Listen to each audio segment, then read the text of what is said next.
টাকা অমিত শাহ ব্যবহার করেছেন। Hey, please don't ask this question. It's not related to this. BJP, no, I will not give you answer. You ask BJP. You ask BJP. Go to ask BJP. They will give you reply. If the matter is end now, and I am not talking about that. আপনি ভালো বলতে পারবেন, BJP কে জিজ্ঞেস করুন। দাঁড়ান দাঁড়ান দাঁড়ান দাঁড়ান, কয়লার টাকা অমিত শাহ ব্যবহার করেছেন। অমিত শাহ ব্যবহার করেছেন, রাজনাথ সিং ব্যবহার করেছেন, জগন্নাথ চট্টোপাধ্যায় ব্যবহার করেছেন, শুভেন্দু অধিকারী ব্যবহার করেছেন। এবং তাই আপনাকে বলছি যে আপনি ইডি তাদের রেড করুক, অমিত শাহকে রেড করুক, অমিত শাহকে রেড করুক, শুভেন্দুকে রেড করুক, জগন্নাথ চট্টোপাধ্যায়কে রেড করুক, রাজনাথকে রেড করুক। Thank you so much, thank you so much, thank you so much. যতই বিজেপি করুন হবে না কো জয়, দিনে দিনে হবে আপনাদের ক্ষয়। আর বাংলা দালাল, আর বাংলা দালাল, আর বাংলা দালাল।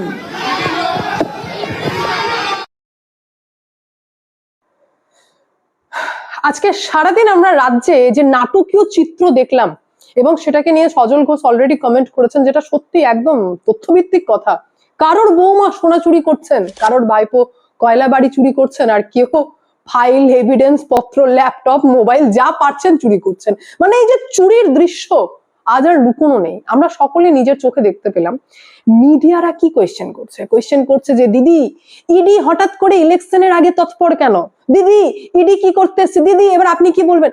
ভাই কোয়েশ্চেন চোখে চোখ রেখেই করতে হয়। আর আমার সত্যি ভালো লাগলো, আমি ভাবতে পারিনি, আর আমি স্যালিউট জানাচ্ছি আর বাংলার সেই সাংবাদিককে যে মমতা ব্যানার্জির মতো ফেসকে সামনে পেয়ে যে এই প্রশ্ন করতে পারে যে দিদি কয়লা পাচারের টাকা গোয়া নির্বাচনে ব্যবহার করেছেন, তার মানে তার বুকের পাটা আছে, এটা মানতে হবে।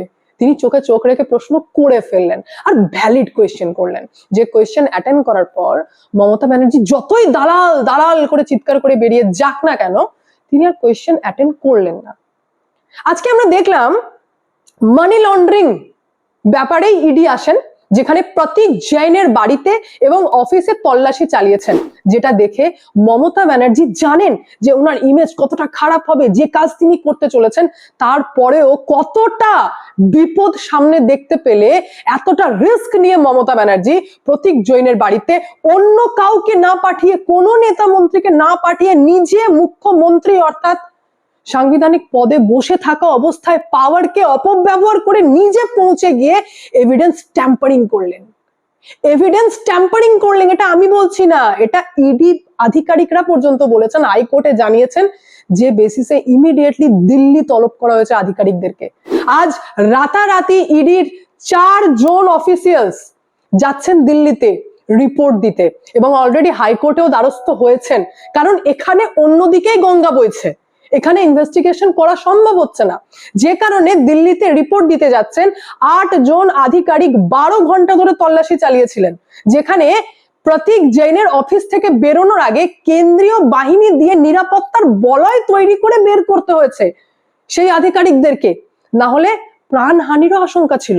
সেই তৃণমূল কংগ্রেসের গুঞ্জ, গো ব্যাক স্লোগান, আর সেই একই কথা বলা, চোর আর বিজেপির দালাল। ইডি অফিসিয়ালসরা পরিষ্কার ভাবে জানিয়েছেন যে আমরা আমাদের কাজ করছি, কোন সূত্র ধরে করছি, কবেকার মামলা, সবটাই জানিয়েছেন, যার বিস্তারিত রিপোর্ট আমি আপনাদেরকে আজকে খবরে দেব। কিন্তু আমাদের রাজ্যে ভাই কি হচ্ছে?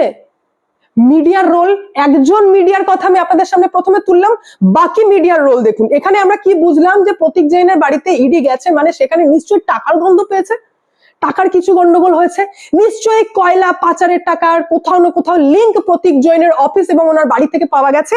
তো মিডিয়ার ভূমিকা এখানে দেখছি, দেখুন অবস্থা। হঠাৎ করে খবর হতে লাগলো কোথায় প্রতীক জৈনকে নিয়ে কোয়েশ্চেন করা হবে, যে ভাই কোন সূত্র ধরে ইডি ওনাদের বাড়িতে ঢুকেছে, প্রতীক জৈন কোন দলের হয়ে কাজ করে, সেটাতে ফোকাস করেননি। মিডিয়া খবর করছেন যিনি একদা মোদীকে দিয়েছিলেন ধৈর্যের পাঠ, তিনি এখন দিদির দলের ইনচার্জ। কিভাবে উত্থান ঝাড়খণ্ডের ভূমিপুত্র প্রতীকের, মানে ইমেজটা কি তৈরি করা হচ্ছে ভাবুন। এটা মিডিয়া খেলছে যে প্রতীকের ভূমিপুত্র, প্রতীক জৈন ভূমিপুত্র ঝাড়খণ্ডের। কোন মিডিয়া বলছেন যে ইনি তো মেঘনাথ, কোন মিডিয়া বলছেন যে ওরে বাপরে সে কি, মানে একদম ভয়ঙ্কর মানুষ, মানে তার তিনি পেশেন্স রাখতে জানেন। আর এই যে বাজার বাজার পত্রিকা আছে, তিনি তো ছেপে লিখেই দিলেন, মানে ভবিষ্যৎবাণী করে ফেললেন। একবার লাইনটা প্লিজ প্লিজ লাইনটা একবার পড়ুন, কি বলছেন দেখুন।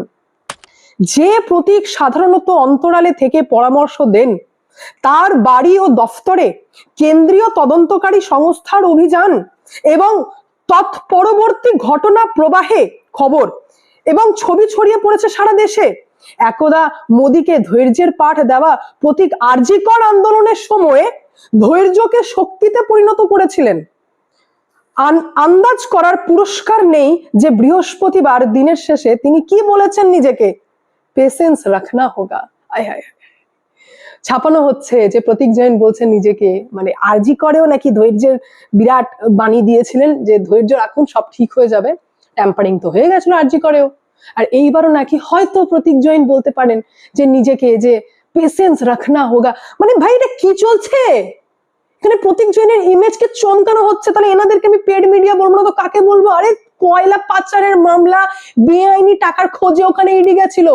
ইডি ভিলেন নয়, তারা কেন্দ্রীয় তদন্তকারী সংস্থার। এখানে প্রতীক জৈনকে সাসপেক্টেড হিসেবে ওনার বাড়ি যাওয়া হয়েছে যে চুরির টাকাও খেয়েছে কিনা দেখার জন্য, আর যদি খেয়ে থাকে বা কোথাও ইউজ করেছে কিনা দেখার জন্য, তার ঘর থেকে কোনো এভিডেন্স পাওয়া যাচ্ছে কিনা দেখার জন্য। আরে তার থেকেও বড় কথা হচ্ছে প্রাথমিক প্রমাণ ছাড়া এরম ভাবে কারো বাড়ি যাওয়া যায় না। তার মানে প্রতীক জৈনের বিরুদ্ধে কিছু না কিছু তথ্য ইডি আধিকারিক পেয়েছেন বলে গেছেন। এটা পশ্চিমবঙ্গে তদন্ত চলছে, প্রমাণ হাতে নিয়ে যেতে হয়। তারপর মিডিয়া ইমেজ চমকাচ্ছেন, আয় আয় আয় আয় পেশেন্স রাখনা হোগা। এটা মিডিয়ার কাজ? এর থেকে অনেক বেটার আমি বলবো আর বাংলা যতই চিৎকার করুক না কেন চোখে চোখ রেখে প্রশ্ন করেই ফেললো। এবার আমি আসি মেন ঘটনায়। হাস্যকর ব্যাপার হচ্ছে যে পুলিশ এফআইআর করে দিয়েছেন ইডির বিরুদ্ধে, পুলিশ এফআইআর করে দিয়েছেন সিআরপিএফ এর বিরুদ্ধে। অভিযোগ হচ্ছে যে কলকাতা পুলিশকে না জানিয়ে তল্লাশি চালাতে এসেছিল ইডি। ইডি কেন জানায়নি? মানে ভাবুন, ইডি অফিসিয়ালদের ভরসা নেই, কলকাতা পুলিশের কাউকে জানাননি, অজান্তেই তদন্ত শুরু করেছেন। ইডি আধিকারিকরা অলরেডি জানিয়েছেন যে হাইকোর্টে দ্বারস্থ হয়েছেন এবং মমতা ব্যানার্জির সম্পর্কে কাচ্চা চিঠা ওপেন করে জানিয়েছেন, যেখানে দেখুন একটি ছোট্ট ব্রিফিং এখানে পরিষ্কার লেখা আছে যে মমতা ব্যানার্জি ঢোকার পর থেকে কিভাবে এত পিসফুল এবং প্রফেশনাল ম্যানারে যে পুরো ইনভেস্টিগেশন চলছিল, সেখানে কিভাবে মমতা ব্যানার্জি ঢুকে সমস্তটা লন্ডভন্ড করলো। আজ আমার আপনার জন্য আইন অন্যরকম, আর মমতা ব্যানার্জির জন্য আইন অন্যরকম। আর দিদি বলবো না, ইনি হচ্ছেন মমতা ব্যানার্জি, কারণ ওই দিদি রেসপেক্টও মানায় না। একজন মহিলা বুঝিয়ে দিলেন যে সাংবিধানিক পদে বসে নিজের ক্ষমতাকে অপব্যবহার করে এতটা নিচে নেমে রাজনীতি করা যায়। চোখের সামনে থেকে ফাইল তুলে নিয়ে বলছেন যে আমার স্ট্র্যাটেজি চুরি করতে এসেছিল ইডি, আমার প্রার্থী তালিকা দেখতে এসেছিল ইডি। ইডি নাকি তৃণমূল কংগ্রেসের প্রার্থী তালিকা দেখে কি করতো, মানে সবকটা পরপর বিজেপিতে জয়েন করে যেত, নাকি বিজেপির টিকিট পেয়ে যেত? মানে এটা কি যুক্তি, যেখানে শুধুমাত্র ল্যাপটপ না পেন ড্রাইভ মানে ডিজিটাল এভিডেন্স সহ নথি পর্যন্ত মমতা ব্যানার্জি কোন গাড়িতে লোড করলেন? নিজের গাড়িতে লোড করলেন, ওনার পার্সোনাল গাড়িতে, কাউকে ভরসা নেই। পরপর যত ফাইল, যত মানে যা যা পেলেন নথি, সমস্ত নিজের স্পেশাল নাম্বার, দেখুন প্রাইভেট নাম্বার, এটা ভীষণ স্পেশাল প্রাইভেট নাম্বার। মমতা ব্যানার্জির গাড়ি, নিজের গাড়িতে লোড করেছেন সমস্ত ফাইলপত্র, দিয়ে কেটে বললেন দিন দাহারে ডাকাতি, চুরি। বিএনএস এর সেকশন যদি বলে থাকি না আইনি ছাত্রী অনুযায়ী, তো বড় বড় মামলা হতে পারে। এটা কগনিজেবল নন বেলেবল অফেন্স, যেটা মমতা ব্যানার্জি করেছেন, যেটা আমার আপনাদের হিম্মত হতো কোনোদিন করার। এখানে আমি যদি বলে থাকি যে বিএনএস এর সেকশন 121 অনুযায়ী তিনি পাবলিক অফিসার যারা ডিউটি করছিলেন তাদের কাজে বাধা দিয়েছেন, তাদের সঙ্গে ধাক্কাধাক্কি করেছেন, মানে আঘাত, যদি গ্রিভিয়াস হার্ট হয়ে থাকে তাহলে 10 বছর পর্যন্ত পানিশমেন্ট হতে পারে। হালকা আঘাতে কাজে বাধা দেওয়া মিনিমাম 5 বছর থেকে পানিশমেন্ট স্টার্ট হয়, কারণ তারা অন ডিউটি ছিলেন।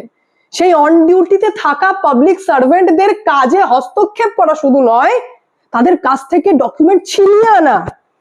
238 সেকশন বিএনএস এর প্রমাণ নষ্ট, প্রমাণ গোপন, ফলস কথা বলা, স্টেটমেন্ট দেওয়া, যেটা মমতা ব্যানার্জি অলরেডি করেছেন, এটারও পানিশমেন্ট আপ টু 7 ইয়ার্স। শুধু তাই নয়, আমি যদি আইনি ভাষায় বলে থাকি, পুলিশ যে কাজ করেছে পুলিশের বিরুদ্ধেও মামলা হওয়া উচিত। সেকশন 248 অনুযায়ী যে ফলস চার্জ গঠন করা হয়েছে, ফলস চার্জ দিয়ে কারোর বিরুদ্ধে মামলা করেছে, এফআইআর করেছে, কার বিরুদ্ধে করেছে? সিআরপিএফ জওয়ানের আধিকারিকের কিছু হবে না, ওসব কিছু হয় না। দায়িত্ব কেন্দ্র সরকার নেবে। অন ডিউটিতে থাকা আধিকারিকের বিরুদ্ধে যদি এরকম পুলিশ কিছু এফআইআর করে থাকে, নাম চমকালো, খবরের কাগজের ট্যাগলাইন হলো, কিচ্ছুটি হবে না। ওনাকে নিজে যদি মানে দাঁড়াতেও না পারেন তো ওনার অ্যাডভোকেট, ওনার কাজ, ওনার যা সমস্ত সব কেন্দ্র সরকার দেখে নেবে। খামোখায় একটা হ্যারাসমেন্ট। কেমন হ্যারাসমেন্ট? ফিজিক্যালিও হ্যারাসমেন্ট, মেন্টালিও হ্যারাসমেন্ট। ইডি আধিকারিক এখানে কাজ করতে এসেছিলেন, তদন্ত করছিলেন। এইবার যাই আমি আসল ঘটনায়। এতক্ষণ আপনারা জানেন কালকে আমরা দেখতে পাবো হিয়ারিং রয়েছে, মমতা ব্যানার্জি হাইকোর্ট পৌঁছে গেছেন, ইডি আধিকারিকও হাইকোর্ট পৌঁছে গেছেন। এখন দেখার বিষয় হচ্ছে যে চুরি আমরা দেখেছি, বিচার ব্যবস্থা কোন দিকে যায় সেটাই এখন দেখার বিষয়, তাই তো? তো এবার আমি আপনাদেরকে মেন খবর দিই। আসলে সূত্রপাত হয়েছে 13 ডিসেম্বর 2025 থেকে। 13 ডিসেম্বর 2025-এ আমি একটি খবর করেছিলাম, যেখানে বলেছিলাম যে জানেন কয়লা দুর্নীতি মামলায় নতুন করে ইসিআইআর দায়ের হয়েছে। সেটা দিল্লিতে হয়েছে, কলকাতা সিজিও কমপ্লেক্সে হয়েছে, ঝাড়খণ্ডে হয়েছে, যেটাকে নিয়ে ইডি আধিকারিকরা তদন্ত স্টার্ট করেছেন। কয়লা দুর্নীতি মামলা অলরেডি 2020 সাল থেকে চলছিল, যার চার্জ গঠন স্টার্ট হয়েছিল। এখন বিষয়টা হচ্ছে 2024-এর ইসিআইআর দায়ের করার জন্য ওষুধে যেমন স্টেরয়েড চার্জ করলে বুস্ট হয়ে যায়, ওষুধের এফিকেসি অ্যাকশন বুস্ট হয়ে যায়, সেরকমই এই মামলাটি বুস্ট হয়ে গেছিল। বুস্ট হওয়ার জন্য ঝাড়খণ্ডে যখন টানা তল্লাশি চলছে, তখন ঝাড়খণ্ডে একজন চ্যাটার অ্যাকাউন্টেন্টের বাড়ি এবং অফিস তল্লাশি করে জানা যায় যে এই রাজ্যে প্রশাসনিক শীর্ষ স্তরের সমন্বয় এবং রাজনৈতিক প্রভাবশালী ব্যক্তিদের সমন্বয় 2023-এর পর থেকে ফের এরা ডাকাতি শুরু করেছে। ফের সিন্ডিকেট তৈরি হয়েছে, ফের কয়লা পাচারের নতুন রুট ম্যাপ তৈরি হয়েছে। ঝাড়খণ্ড প্রশাসনের ঘনিষ্ঠ এক চ্যাটার অ্যাকাউন্টেন্টের সাথে এই রাজ্যের প্রভাবশালী একজন উচ্চপদস্থ আধিকারিক এবং আইনজীবীরও নাম রয়েছে, যেটাও ভবিষ্যতে আপনারা দেখতে পাবেন যখন ইডি ওনাদের বাড়ি যাবে। শুধু তাই নয়, জানা গেছে, এটার তথ্য রয়েছে যে ঝাড়খণ্ডের বিসিসিএল এর 30 থেকে 40টি কোলোয়ারি থেকে যে কয়লা পাচার হয়েছে তার 90% বেআইনি কয়লা আমাদের রাজ্যে ঢুকেছে, তার প্রাথমিক তথ্য ইডি হাতে নিয়েই রয়েছেন। এবং শুধু তাই নয়, 2022-এর নভেম্বরের পর থেকে প্রতিদিন 200 থেকে 250টা বেআইনি কয়লা বোঝাই করা লরি আমাদের রাজ্যে ঢুকতো, যেটা 2024-এর পর থেকে 1500 লরি প্রতিদিন বেআইনি কয়লা নিয়ে আমাদের রাজ্যে ঢুকতে শুরু করেছিল। সেই ঝাড়খণ্ডের সি এর বাড়িতে যখন তল্লাশি করে তার ল্যাপটপ, তার ফোন সিজ করা হয়, তখনই পাওয়া যায় পশ্চিমবঙ্গের প্রভাবশালী একজন ব্যক্তির নাম, যার নাকি রাজনৈতিক মহলে চরম দাপট রয়েছে। প্রতীক জৈন তো খুব একটা কম নয়, মানে ডেফিনেটলি উনি প্রভাবশালী। আর রাজনৈতিক মহলে উচ্চপদস্থ মাথায় যে হাত রয়েছে, সেই হাত তো আজকে বেরিয়ে চলে এলো, সেই হাত তো আজকে আপনারা দেখে নিলেন। সেই হাত নিজের পার্সোনাল গাড়িতে নিজে ফেসে যেতে পারেন জেনেও নিজের পার্সোনাল গাড়িতে এভিডেন্স লোড করে বেরিয়ে যাচ্ছেন চোখের সামনে দিয়ে। এর থেকে মারাত্মক আর কোন মাথা আপনারা খুঁজছেন? মেন মাথাই তো আপনাদের সামনে চলে এলো। আর আমাদের মিডিয়া সমস্ত লাইভ কভারেজ আপনাদেরকে দেখিয়েছে। দেখুন দেখুন দেখুন, কান টানলে মাথা আসে, সেই মাথাই বেরিয়ে চলে এসেছিল। শুধুমাত্র এক প্রভাবশালীর কথা বলছি না, কয়লা পাচারে জানা গেছে এই রাজ্যের বেশ কিছু ব্যবসায়ী যাদের নাকি রাজনৈতিক মহলের সঙ্গে বেশ ভালো যোগাযোগ রয়েছে এবং কয়লা মাফিয়ার যোগাযোগেই এই সিন্ডিকেট চলছিল, এবং সেইটাকে নিয়ে ইসিআইআর দায়ের হয়। যেমনটা আমি আপনাদেরকে বললাম, সেখানে কয়লা পাচারকারী ব্যবসায়ী, পুলিশ কর্তা এবং প্রভাবশালীর বিরুদ্ধে নতুন করে মামলা শুরু হয় এবং তারই তদন্ত এটা চলছে। দিল্লি সহ পশ্চিমবঙ্গের 10টি জায়গায় ইডি একই দিনে ইনভেস্টিগেশন তল্লাশি করেছে। আজকে সকাল 7টায় 3 জায়গায় ইডি ভাগ হয়ে যায়। একটা অংশ যায় প্রতীক জৈনের বাড়িতে, একটা অংশ যায় প্রতীক জৈনের অফিসে, আর একটা অংশ আপনারা জানেন একজন ব্যবসায়ীর বাড়িতে গেছে। তাহলে এই যে তল্লাশি অভিযান চলছে, এখানে কিন্তু ঝাড়খণ্ডেরই ভূমিপুত্র হচ্ছেন প্রতীক জৈন। যখন পশ্চিমবঙ্গের উচ্চ উচ্চ রাজনৈতিক মহলের সঙ্গে সম্পর্ক আছে, তার মানে ঝাড়খণ্ডেরও উচ্চ উচ্চ ব্যক্তির সঙ্গে সম্পর্ক রয়েছে। আর সেই ঝাড়খণ্ডের চ্যাটার অ্যাকাউন্টেন্টের বাড়ি অফিস তল্লাশির মাধ্যমেই প্রতীক জৈনের কাছে আসা, সেখানে তল্লাশি করা, মানে বুঝতে পারছেন তো? এখানে আরেকটা কথা আমি বলি আপনাদেরকে, যে ইডি প্রেস নোট জারি করেছেন ওপেন ভাবে। সেখানে বলছেন যে এই যে আইপ্যাক প্রাইভেট সংস্থা রয়েছে, তা হাওয়ালার মাধ্যমে টাকা নেয় এবং কয়লা পাচারের বেআইনি টাকা, দুর্নীতির টাকা ঢুকেছে, তা কালকে হাইকোর্টে হিয়ারিং এর সময় প্রেজেন্ট করা হবে। আর আমাদের রাজ্যের মুখ্যমন্ত্রী মমতা ব্যানার্জি, যিনি অ্যালিগেশনস লাগাচ্ছেন যে রাজনৈতিক উদ্দেশ্য প্রণোদিত ভাবে এই ইনভেস্টিগেশন হচ্ছে, উনি প্রমাণ করতে পারবেন যিনি নিজে দিনে 1000টি মিথ্যে কথা বলেন। এক জায়গায় ইডি আধিকারিক যিনি প্রেস নোট জারি করছেন, মানে দেশের সামনে নথি জারি করে বলছেন যে এই আইপ্যাকে টাকা ঢুকেছে, আর এক জায়গায় মুখ্যমন্ত্রী মাইক হাতে চিৎকার করে বলছেন যে রাজনৈতিক উদ্দেশ্য প্রণোদিত ভাবে। তো এই দুটোর মধ্যে পার্থক্য বুঝতে হবে। আজকে আমরা দেখলাম যে ভাইপো পুরো বিষয়টি এড়িয়ে গেলেন, অভিষেক ব্যানার্জি কিছুই বললেন না। আর কয়লা পাচার মনে হয় না এইভাবে এড়ানো যাবে, এইভাবে এড়ানো যাবে না। মানে আপনি হয়তো বক্তব্য নাই রাখতে পারেন, কিন্তু ইনভেস্টিগেশন কোথাও না কোথাও ভালো দ্রুত গতিতে চলছে। হ্যাঁ, কিন্তু এটাও ফ্যাক্ট যে আমাদের রাজ্যে ইনভেস্টিগেশন কতটা ডিফিকাল্ট সেটাও বুঝতে পারছেন।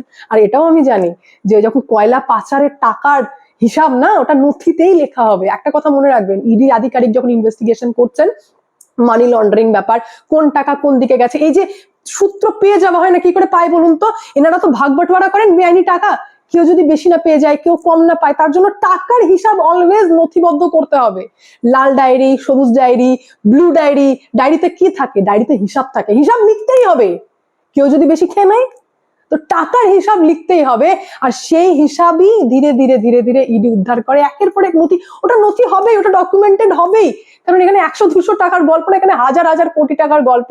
আর সে কে কত কোটি নিল, তার কাছে আমি কত টাকা পাবো, আর একদম পাবো বলে লিখে রাখতেই হবে, কারণ এটা টাকা, এটার হিসাব রাখতে হবে। বুঝতে পারছেন তো? সেই কারণে নথি বোঝাই হয়ে ফাইল বেরিয়ে গেল, ল্যাপটপ বেরিয়ে যাচ্ছে, মোবাইল বেরিয়ে যাচ্ছে, সবই আপনাদের চোখের সামনে আপনারা দেখলাম যে বেরিয়ে গেল। বাকি আমাদের নজরে থাকবে যে কালকে হাইকোর্টের হিয়ারিং এ ফাইনালি কি হয়। দেখি মমতা ব্যানার্জিও নিজের দিকে কি বোঝাতে পারেন, আর ফাইনালি কি হয়। অতি অবশ্যই সেই শুনানির দিকে আমাদের নজর থাকবে। বাকি আমি এখানে এন্ড করবো। আপনাদের বক্তব্য কমেন্টের মাধ্যমে জানান। দেখা হচ্ছে নেক্সট ভিডিওতে। ভালো থাকবেন, সুস্থ থাকবেন। সঙ্গে অদ্বিতীয় চ্যানেলকে অতি অবশ্যই সাবস্ক্রাইব করবেন, কারণ একটাই, যা হবে স্পষ্ট হবে।